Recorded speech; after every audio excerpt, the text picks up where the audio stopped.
Odmah se vraćamo i nastavljamo s ovom zanimljivom temom.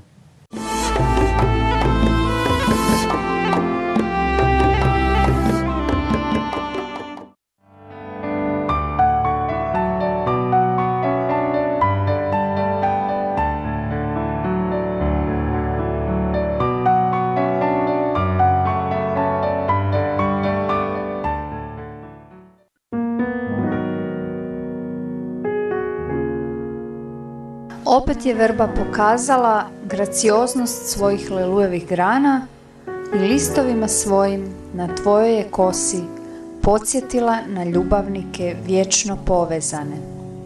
Opet si uplovio u njezin mir i san koji živiš tako lako zaboravljan, svjestan milosti koju primaš od nje, opet je oživio s njenim blagim milovanjima.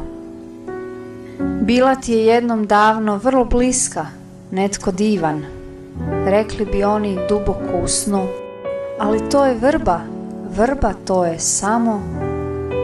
No, ti se sjećaš se sad jasno, ona je tvoj podsjetnik na san vječno življen.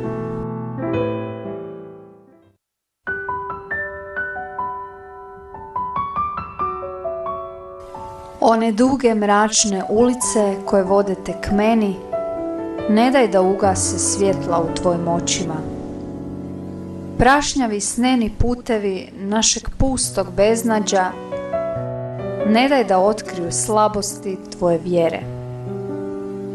Izdrži kroz tamu, kroz poroznost onog što nestaje, ne daj da duša ti klone, ona je zauvijek. Nebo će uvijek ti nositi nove oblake, no zapamti, još uvijek je tamo. Ono je zauvijek.